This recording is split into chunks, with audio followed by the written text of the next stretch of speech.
Eu vou ler o Salmo 23, que é o salmo que nós vamos meditar hoje. É um salmo muito conhecido da Bíblia. Mas quando eu fiz isso, como eu fiz aqui há 2 sábados atrás, eu vou pedir licença para fazer de novo com os irmãos. Obrigado.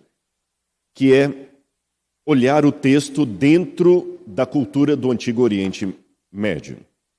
O Salmo 23 diz assim: O Senhor é o meu pastor, nada me faltará. Ele me faz repousar em pastos verdejantes. Leva-me para junto das águas de descanso, refrigera minha alma. Guia-me pelas veredas da justiça por amor do seu nome. Ainda que eu ande pelo vale da sombra da morte, eu não temerei mal nenhum, porque tu estás comigo. A tua vara e o teu cajado me consolam. Preparas-me uma mesa na presença dos meus adversários. Unges minha cabeça com óleo e o meu cálice transborda. Bondade e misericórdia certamente me seguirão todos os dias da minha vida, e habitarei na casa do Senhor para todo o sempre. Bom, se a gente for olhar esse salmo na ótica do Oriente Médio, a gente aprende muita coisa. A primeira delas que eu queria chamar a atenção de vocês, fique com a Bíblia aberta, é que eu sou apaixonado com cachorros. Então vou dar uma informação canina do Oriente Médio para vocês. Um pastor de ovelhas sempre tem que ter um cão pastor com ele para cuidar das ovelhas. E ali eu tenho uma foto de um cachorro, de um cão pastor. E vocês percebam uma coisa, na coleira dele tem os espinhos. Por que esses espinhos? Se um coiote, um lobo, um predador vier atacar o rebanho, ele vai primeiro no cão pastor. E tendo os espinhos aqui na coleira, o primeiro lugar que o coiote vai morder num pastor ou qualquer outro predador é na jugular. Então aquela coleira com espinhos protege o cão pastor. E do outro lado você tem algo mencionado na Bíblia Sagrada. Estão vendo aquele círculo de pedras ali? Poucas pessoas imaginam o que é aquilo. O aprisco. O que é o aprisco? O lugar onde ficam as ovelhas. Geralmente os pastores de ovelhas no Oriente Médio, você sabe que lá é o seguinte, não há pastagem igual temos no Brasil. E o local do deserto é o seguinte, dependendo da época do ano, aqui aparece água e uma nascente d'água. Depois passa o resto do ano, não tem nada, só pedra e arbusto. Às vezes aparece água lá, aí você tem que migrar daqui para lá. Por isso que os beduínos eram nômades, por isso que Abraão era nômade, porque você tem que seguir o circuito da água. A água aparece aqui, depois ela desaparece. Não adianta você ficar aqui com o acampamento, não tem água para beber, aí você tem que ir para lá. Então eles sempre acampavam. Por isso que o povo de Israel morava em tendas. E nesta questão de acampar e levar o rebanho consigo, você fazia um pequeno cercado de pedras, que eles chamavam de aprisco, e ali as ovelhas dormiam. E às vezes, guarde essa informação aqui, o local onde havia água e graminha para as ovelhas comerem, pasto, estava 3, 4 quilômetros longe do aprisco. Então a rotina de um pastor de ovelhas no Oriente Médio todos os dias, ainda hoje, é a seguinte: você acorda bem cedo, antes do sol nascer, conta as ovelhas, um pastor tem que contar muito bem, você conta as ovelhas para não faltar nenhuma, depois começa a tocar as ovelhas. Andam 3, 4 quilômetros até o lugar da pastagem, elas passam o dia inteirinho pastando ali, bebendo a água, depois conta todo mundo no final da tarde, volta para o aprisco. Agora, olha que interessante o aprisco ali, como falei com vocês. Por que faz daquele jeito? Porque à noite todo mundo tem que dormir e é uma maneira de proteger as ovelhas. Sabe o que alguns pastores fazem às vezes? Como vocês veem, o aprisco não é muito alto. Ele coloca aqui em cima daquela paredinha vários arbustos e gravetos com espinho para que nenhum predador pudesse pular. Agora vocês notaram que só tem uma entrada no aprisco aqui na frente? Ali era a porta, mas não tem uma porta mesmo. Onde é que o pastor dormia? O que vocês acham? Na porta. E o pastor que fazia às vezes de porta do aprisco. É por isso que Jesus contou, aqui nós temos um outro exemplo de aprisco, esse aqui é um aprisco típico da época de inverno. Vocês estão vendo que tem uma pequena caverna ali no fundo? Então o que acontece? Aqui tem a porta, o pastor dorme aqui, as ovelhas ficam todas aí dentro, e na época do inverno elas podem aglomerar-se. Ali não tem problema, ficam protegidas contra o frio. Agora, Jesus certa vez falou uma coisa interessante no Evangelho de João. João capítulo 10, versículo 7. Eu sou a porta das ovelhas. Por que Jesus usou essa expressão idiomática, eu sou a porta das ovelhas? Porque era algo que eles estavam acostumados. O pastor que ficava deitado na porta do aprisco, e Jesus falou, quem entra por mim, tudo bem. Quem não passa por mim é o bandido que quer fazer mal para o rebanho. Jesus usou uma comparação de algo conhecido para uma lição espiritual. Agora vamos falar um pouquinho do Salmo 23. Já que o Salmo 23 é o Salmo do pastor, deixe-me tirar da mente de vocês um pouquinho aquela visão hollywoodiana do pastor de ovelhas como sendo quase um Lawrence da Arábia, com aquele turbante ali. Esse é o verdadeiro pastor de ovelhas do Oriente Médio. E muitas vezes crianças. Bem diferente do que vocês imaginam no filme, né? Agora, por que eles colocam crianças para cuidar de ovelhas? Olha que curioso. A ovelha é um tipo de animal que ela não acostuma com outro dono, senão o dono dela. Se eu tiver um rebanho de ovelhas e devo dinheiro para o seu Antônio, eu falo, Antônio, eu não tenho dinheiro para te pagar, mas faz o seguinte, eu vou tirar umas 10 ovelhas aqui e vou te dar. Ele não vai aceitar, a menos que ele seja açougueiro. Porque se ele for pastor de ovelhas, sabe o que vai acontecer? As 10 ovelhas que eu passar para ele, elas não vão acostumar com ele. Elas vão definhar, vão morrer de depressão, saudade do dono anterior. Porque elas acostumaram com o meu cheiro, com a minha voz, elas não acostumam com outro dono. Só tem um jeito da ovelha passar de um dono para outro. É quando você coloca desde criança um menino ou uma menina para poder cuidar do rebanho com você. Aí o menino vai crescendo ali com as ovelhas, elas vão acostumando com o cheiro da criança. Se o adulto precisa se ausentar, aí tem a criança. Por isso você vê muito no Oriente Médio crianças cuidando de ovelhas. E uma coisa que chama atenção é que elas têm uma vida muito rústica ali no deserto. O deserto, gente, humilha qualquer um. Qualquer um. É no deserto que você vê realmente quem você é e como você é necessitado. E é interessante que a forma como o Salmo 23 está escrito no hebraico é um pouco diferente de como nós lemos em português. Porque a gente lê assim, o Senhor é meu pastor, nada me faltará. Você está faltando alguma coisa? Para mim está faltando um monte de coisa. Tem um monte de coisa que está faltando. Eu não tenho um submarino numa piscina no fundo da minha casa. Eu não tenho 3 bilhões de dólares no banco. Está faltando um monte de coisa. Quem tem problema, quem tem a deficiência física, está faltando uma perna. Às vezes o outro está faltando um olho. Está faltando cabelo. Então parece que a Bíblia falhou. Que diz que o Senhor é meu pastor, nada me faltará. Mas no hebraico não é assim que está. No hebraico está um pouquinho diferente. Aquelas letrinhas pretas ali, negrito, é como está em hebraico. Ali está o nome de Deus, que a gente fala Hashem, ou Adonai. Hashem Roi, o Senhor é meu pastor. Lo Asar, o Senhor é meu pastor. De nada terei falta. Essa seria a melhor tradução do hebraico. O Senhor é meu pastor, de nada terei falta. De nada terei falta é diferente de nada me faltará. Perceberam? Ou seja, se Deus está com você, você pode ter apenas uma meia furada. Você não vai sentir falta. O pouco que você tiver vai ser muito com Deus. É por isso que eu aproveito até esse momento, você que está assistindo de casa, e quero agradecer muito, muito a equipe do Mutirão de Natal. Eu participei disso aqui há 2 sábados. Fizemos aqui alguns leilões. Porque sabendo, a moedinha foi a que foi mais leiloada, nós doamos uma moeda aqui, alguém arrematou aqui, e estou sabendo que vocês estão com a meta. Muito obrigado ao apoio da igreja. O Sérgio e a Marli não estão conosco hoje, eu acho que estão no Rio Grande do Sul, no sul do país. Mando meu abraço para eles se estiverem assistindo esse sermão também. E agradeço a toda a equipe aqui da Igreja de Botafogo, que sempre foi uma igreja muito unida nisso. Foi um prazer, mas eu sei que o mutirão não acabou ainda, né? Então temos que atingir a meta, tá bom? E quando atingir a meta, vamos dobrar a meta. Essas piadas agora ficam tão perigosas. Bom, continuando, vamos falar do pastor de ovelhas.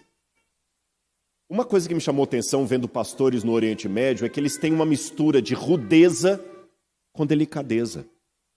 Às vezes você vê um pastor de ovelhas, porque são rudes mesmo, é gente do deserto. Eles não são assim maleáveis, não. Você vê, às vezes, um pegando um pedaço de pau e batendo na cabeça de uma ovelha. Mas, ao mesmo tempo, você vê o camarada com carinho, porque a ovelha, como eu falei com vocês, ela parece muito com o ser humano, Porque, olha, por exemplo, lembra que eu falei que às vezes... Como é que é o nome do cercadinho de pedras mesmo? Aprisco. E eu falei que às vezes entre o aprisco e o lugar das graminhas e da água tinha 3, 4 quilômetros de distância. Então imagina que o pastor acorda e leva o rebanho 3, 4 quilômetros.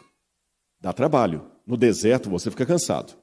Quando as ovelhas chegam cansadas lá, se a água for muito corrente e a ovelha se assustar com o barulho da água, ela não bebe, Beto. Ela morre de sede do lado, mas não bebe. Parece com um ser humano. Pobre garota rica.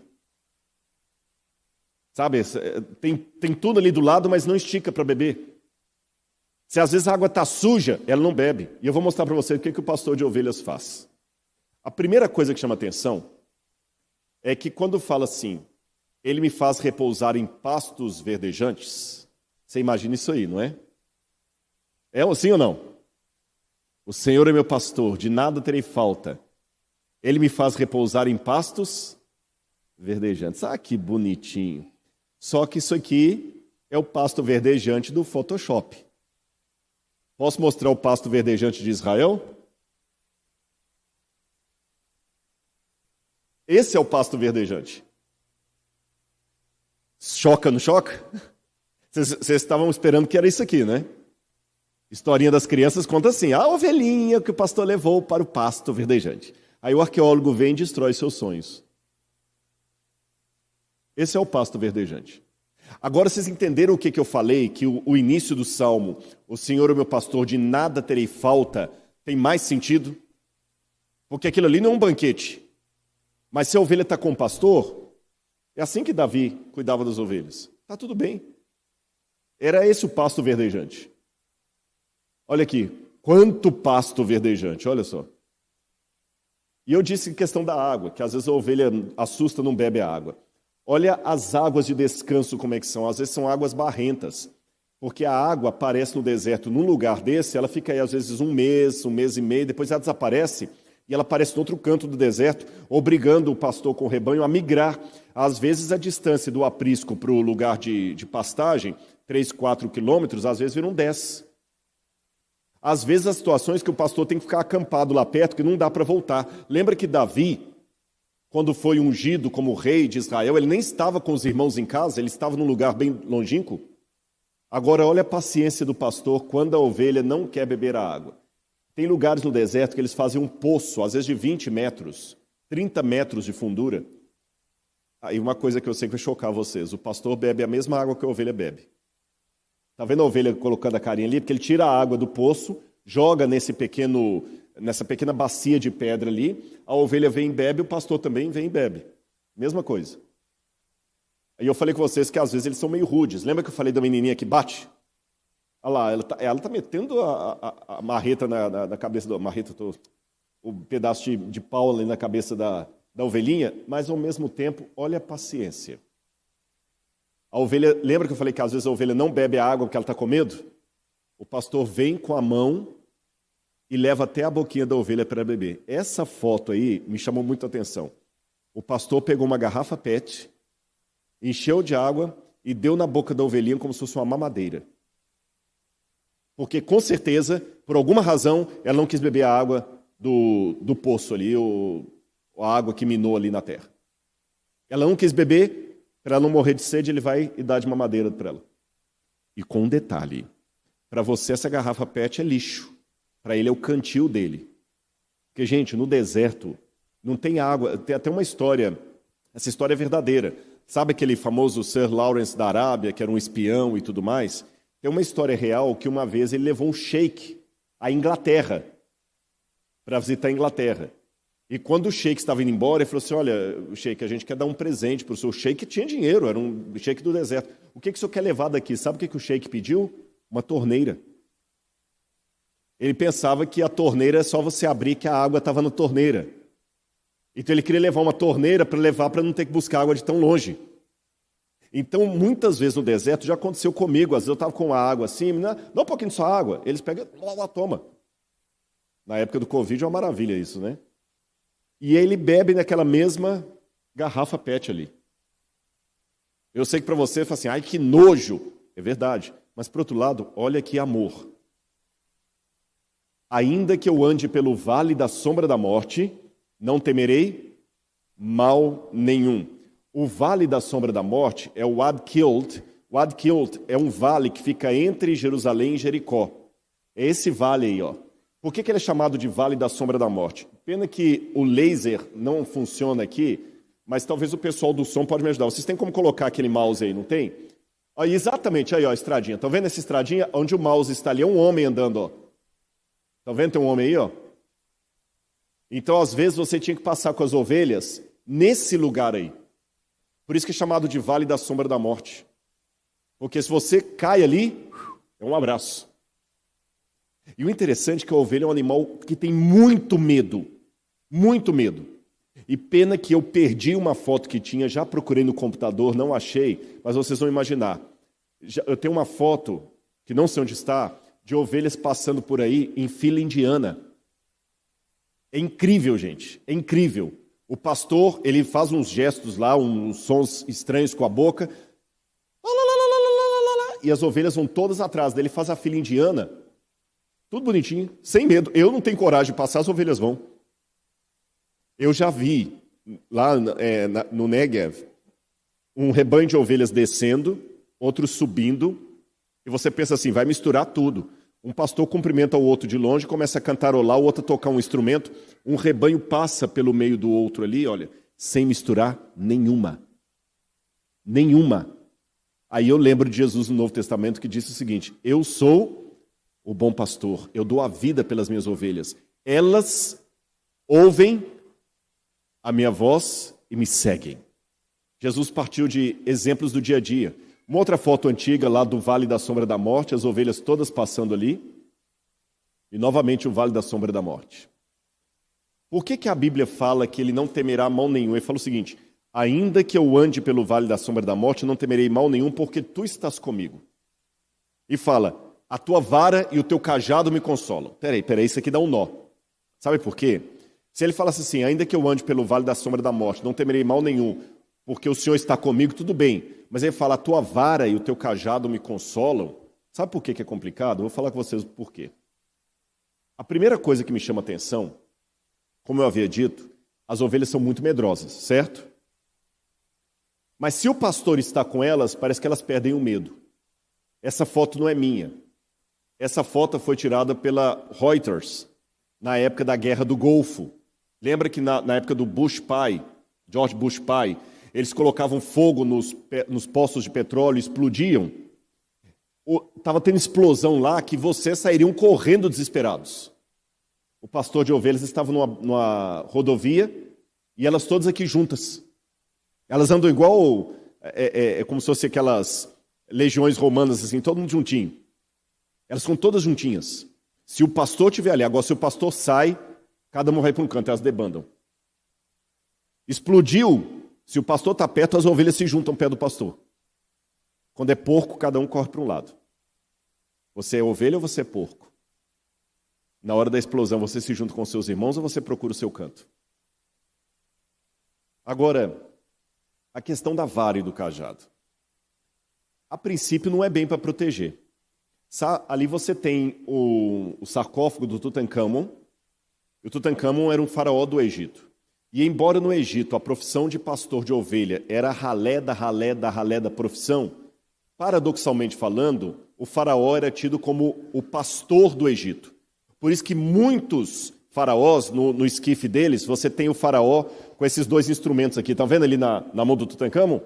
Sabe o que é aquilo ali? A vara e o cajado. A vara é esse instrumento que fica aqui, que tem três assim, que é como se fosse um muchaco, é para bater na ovelha. É para bater. Aquilo ali é para bater na ovelha. Se ela sai fora do canto, você bate com aquilo ali nela. E o cajado, se a ovelha cai num buraco, você vai passar o cajado por ela, igual você passa um cabo de guarda-chuva por aqui e vai puxando. A tua vara e o teu cajado me consolam. Mas agora, como é que eu posso consolar você com o instrumento que eu bato em você? É curioso que se algum inimigo vier contra as ovelhas, o mesmo muchaco que o pastor usa para bater na ovelha, ele usa para defender o rebanho. a mesma vara. Mas Deus pode me consolar machucando? Bom, às vezes sim. Nós vivemos hoje numa época em que é proibido proibir. Que ninguém mais pode castigar, não pode punir. Deus não castiga, Deus não pune. Essas coisinhas que vão sendo ditas por aí, que não são bíblicas. Podem ser politicamente corretas, mas não são bíblicas. Deus fala na Bíblia, eu castigo e repreendo a quem eu amo. E muitas vezes na vida eu só cresci com aqueles que me puniram. Eu vou contar uma historinha para vocês. Na época de Israel, quando Israel estava em guerra com o Egito, que eles tomaram a península do Sinai, em 1976, muitos pastores de ovelhas ficavam ali na península do Sinai e também no Negev. E quando os guias turísticos iam para lá, era uma região meio complicada. Até hoje ele é militarizado por causa do canal de Suez. Aí um pessoal estava vendo aquele monte de rebanhos de ovelha do lado de fora do ônibus e o guia dentro do ônibus dando explicações similares a que eu estou explicando para vocês.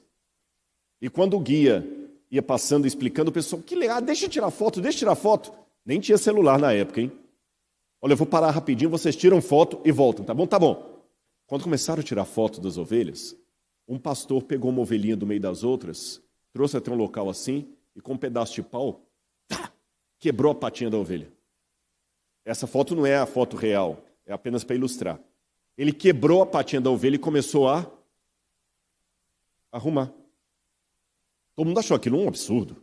Fazer isso com um animalzinho. Não tem sociedade protetora dos animais nesse país? O guia, quando viu o reboliço, foi lá saber o que estava acontecendo. E falou, calma pessoal, eu vou traduzir para vocês. Essa ovelha aqui é uma ovelha que sempre foge do meio das outras. Ela sempre foge. Lembra que eu falei que o pastor conta as ovelhas aqui, conta lá? Aliás, isso ilustra até uma parábola de Jesus, né? Um homem tinha 100 ovelhas e ao contá-las, viu que faltava uma. Ele largou as 99 no deserto e foi atrás da que se perdeu. Olha o que acontece. Esse pastor, ela sempre se perdia. Contava, estava faltando. Ele ia atrás dela, deixava as outras com alguém ali. Lembra que eu falei a dificuldade de alguém ficar cuidando das ovelhas? Trazia. Uma vez ela estava com a lã cheia de carrapicho. Outra vez uma cobra estava picando. Ele gasta com o veterinário, gasta com tudo, mas não adianta. Quando ela melhora, ela vai embora de novo. Aí alguém falou, rapaz, vende essa ovelha para o açougue, se livra dela. Mas o pastor dizia, eu amo tanto esse bichinho que eu não tenho coragem de fazer isso. Mas o único jeito de deixá-la sã e salva, junto com as outras, é quebrando a patinha dela.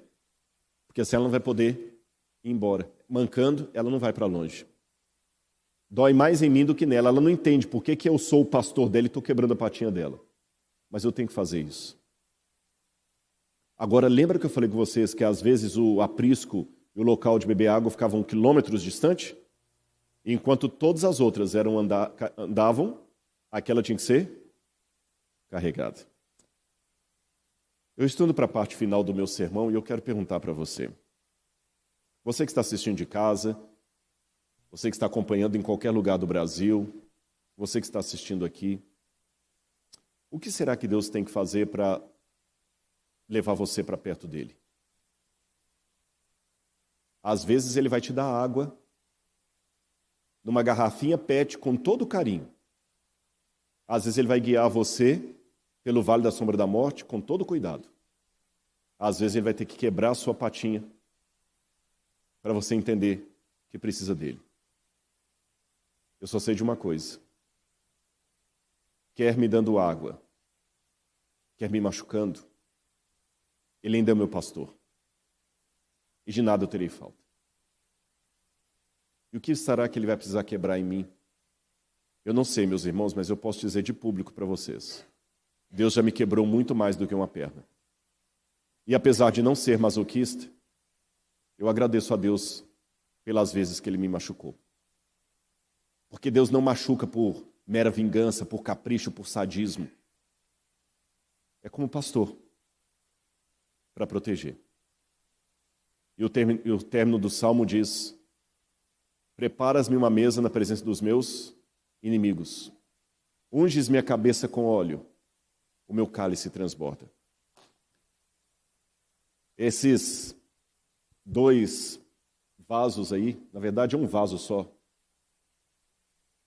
É da coleção do Museu de Arqueologia Bíblica do NASP. São originais dos tempos da Bíblia. E era um vaso para unção. Porque hoje, quando você vai para um restaurante, você já viu que eles oferecem um chocolatezinho de menta? Ou um chicletinho? Óbvio. Você tem uma reunião de negócios, comeu coisa com cebola, está com halitose. Aquilo ali disfarça um pouquinho de maneira delicada e discreta. Nos tempos bíblicos, as pessoas não tomavam banho todo dia. Então fazia parte das boas-vindas eu ungir sua cabeça com perfume quando recebia você para comer. Por isso que Jesus foi à casa de Simão e Maria Madalena foi e ungiu Jesus com perfume, como eu falei aqui 2 sábados atrás. E a ovelha se sente assim. Unges minha cabeça com óleo, o perfume, para que eu possa comer junto, porque não estou tomando banho, então perfumo o convidado. O meu cálice transborda. Bondade e misericórdia me seguirão todos os dias da minha vida. E eu habitarei na casa do Senhor para todo o sempre. Agora eu vou mostrar 2 fotos finais para vocês. Jesus carregando você como uma ovelhinha. É assim que ele quer carregar você. Mas note que para que você possa descansar nos braços dele, a mão dele está marcada pelo prego da crucifixão. E do lado de cá, eu tenho um verdadeiro pastor do Oriente Médio. Esse homem deve ser mais novo do que eu. O deserto envelhece. Acaba com a pessoa. Quando Jesus falou, eu sou o bom pastor, é assim que ele fica. Porque ele, na cruz do Calvário, deu a vida por mim e por você.